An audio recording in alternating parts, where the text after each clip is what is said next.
Հարվածակայուն, ջրակայուն, քերծվածքակայուն, AC4, AC5 եւ AC6 բարձր դասի եվրոպական լամինատների գլխապտույտ տեսականին ձեռք բերեք իդեալ համակարգի խանութներից 1 քառակուսի մետր սկսած ընդամենը 3490 դրամից։ Շնորհակալ եմ հարգարժան փոխոսնակ, հարգելի գործընկերներ,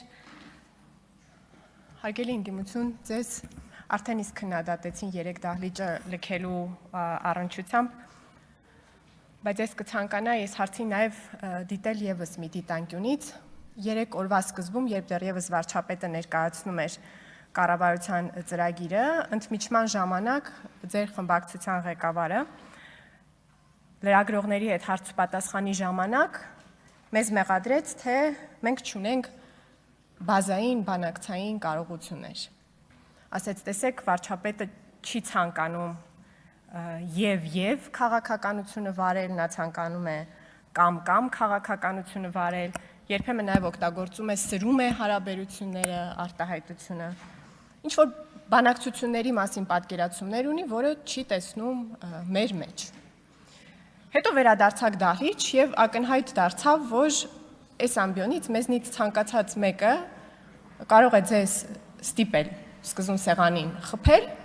իսկ մի քանի անգամ դա անելուց հետո, քանի որ հասկանում եք, որ կառավարվում եք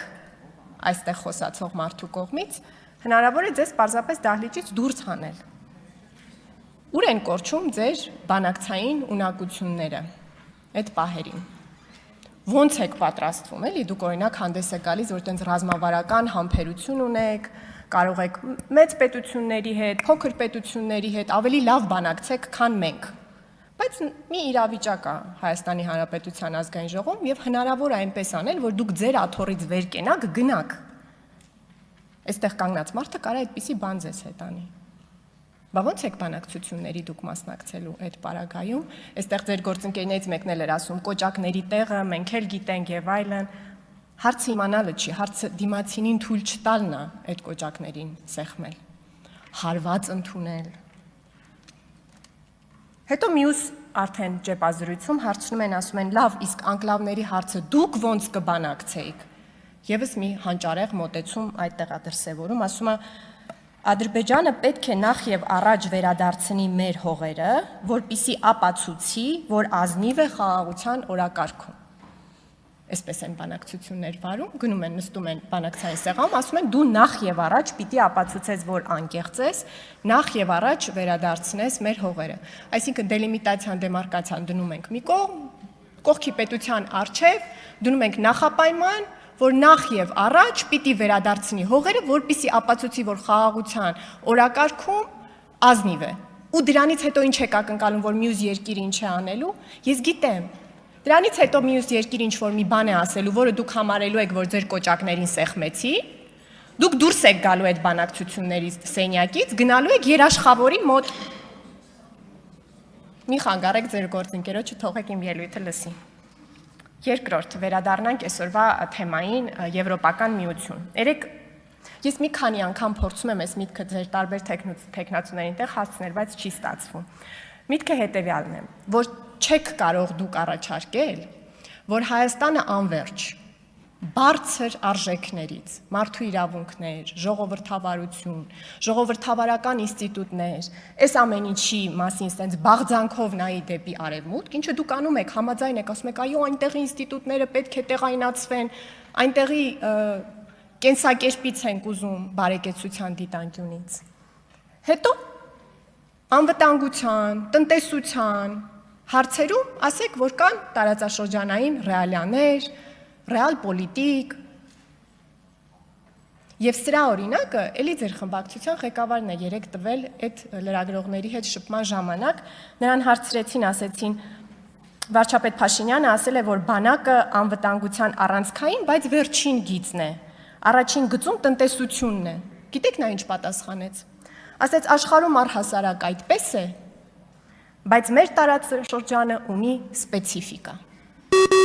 Ես էի փորձում ես ձեզ տեղ։ Հարգելի ներողություն Տիկին Կարապետյան, խնդրում եմ զբաղեցնել ձեր տեղերը եւ առանձին քննարկումները դադարեցնել։ Ներողություն, համեցեք Տիկին Կարապետյան։ Դա էի փորձում ես ձեզ նկարագրել քանի օր, որ աշխարհում ինչ լավ բան կա, ասեն դե տեղայնացնենք, ասել եք, բայց մեր տարածաշրջանը ունի սպეციფიკա։ Չի ստացվելու։ Այդ բանը, որ մոտեցումը որն է, դուք այստեղ ձեր տեխնացուին, երկրորդին ասել եք, որ ամեն ինչին կասես հա, բացառությամբ անդամակցությանը։ Ինչ ասես, այո, շատ լավ է։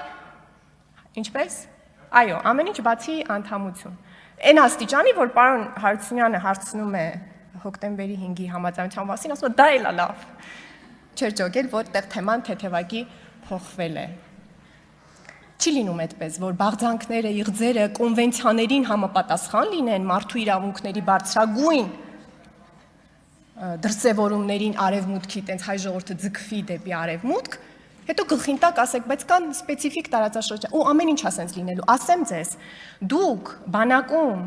ինքնասպանությունների ու սպանությունների հարցն էլ լրջորեն քննարկել պատրաստ չեք, որտեղ այդ խոսակցությունը պետքա պտտվի, գա հասնի ընտանեկան բռնության, կենցաղային բռնության հարցերին, որտեղ էլի դուք ասելու եք, բայց մենք սպეციფიկ ենք, սա հարավային Կովկասն է, չմոռանանք, դուք այդ խոսակցության, այդ հարցի արմատին էլ պատրաստ չեք հասնել։ Նախորդ գումարման սկզբին դաշնակցական ընդդիմադիր պատգամավոր Արմեն Ռուստամյանը Հայաստանի երրորդ հանրապետության մի ցնցող բնութագիր տվեց։ Նա ասեց հետևյալը. մենք աշխարհին միշտ 3 բանով էինք հետաքրքրում. Արցախի հակամարտության խնդիրն էր, Սյունիքն ու ատոմակայանը։ Մահը ազատությունից գերադասող կուսակցության ներկայացուցիչի համար այս արտահայտությունը տենց դառնաքաղցր տոնով էր նա ասում եւ իսկապես Հայաստանի երրորդ հանրապետությունը այս ողբերգական կերպարանքով էր աշխարհին ներկայանում։ Աշխարհը միշտ մեր երրորդ հանրապետության մասին հիշելիս մտածում էր, տեսնես հայերն ու թուրքերը կշարունակեն կռվել Ղարաբաղում, թե այդ կռիվը կտեղափոխվի Սյունիք։ Եվ վերջի վերջո հայերը միմյանց անընդմեջ կշարունակեն սփոփել, որ ահա ապագա պատերազմում հաստատ ատոմակայանին չեն խփի։ Ճիշտ էր ասում։ Երրորդ հանրապետության կոնցեպտը այդ էր, հակամարտություն, աշխարհը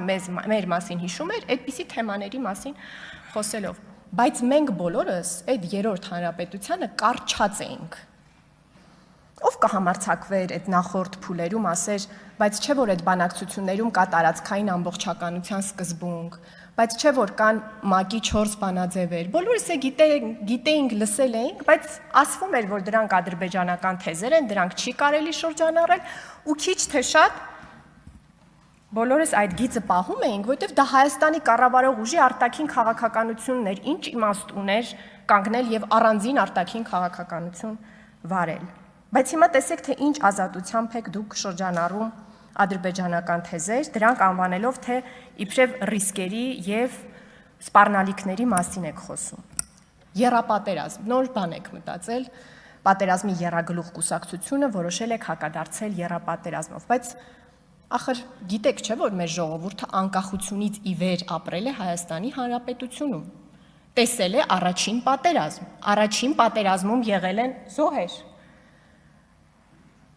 Այդ պատերազմը ավարտվել է հրադադարով, հաղթանակով չէ, հրադադարի փաստաթղթով։ Այդ հրադադարի իրավիճակը քաղաքական ուժերը վերցրել եւ դարձրել են իրենց կլանների հենքը, հայտարարել են դա հաղթանակ։ Պատմեցի չէ, որ Քուր գետից երևացող դղյակներ են կառուցել։ Հետո եկել են Երևանում են Արաքս գետից երևացող դղյակներ կառուցել։ Հետո շեղվել է ռազմական բալանսը մեր ու մեր հարևանների միջև։ Հետո 2012 թվականի ամռանը դուք որտեղ եք եղել, երբ որ արդեն Տավուշի վրա էր հարձակվում Ադրբեջանը։ 2013 թվականի ամռանը որտեղ եք եղել։ Ամեն տարի էսկալացիայի հետևից մինչև նորից մեջ բերեցի։ Սերժ Սարգսյանը ասեց, որ Եվրասիական տնտեսական միությանը միացել ենք խնդրելով Ուկրաինան կանխելու նպատակով։ Հետո եղել է 2016 թվականի քառորյա պատերազմը։ Այդ ականները մեր պետության տակ դրված պայթել են ու պայթել ամբողջ մեր անկախության շրջանում, որովհետև նախագիծը այդպիսին է եղել, որ խորհրդային միությունը փլուզվելիս իր իսկ վերականգնման նախադրյալները տեղադրել է անկախ հանրապետությունների ներքո, որպիսի թուրքական աշխարհի վախից այ որ չտարալուծվենք Թուրանի մեջ։ Մենք վերադառնանք ու փոխարենը տարալուծվենք Միութենական պետության մեջ, բայց հրաշք տեղի ունեցավ։ Հայաստանի Հանրապետության ժողովուրդը 2021 թվականին առանց ձայն ծպտուն հանելու լուր բոլորիցը թաքուն գնաց ընտրատեղամաս եւ ձեզ անակնկալ մատուցեց, ասելով, որ չի խենթանալու մեզ պատած արհավիրքից ու Հայաստանի Հանրապետությունը փրկելու է այդ պատմական ճակատագրից։ Շնորհակալ եմ։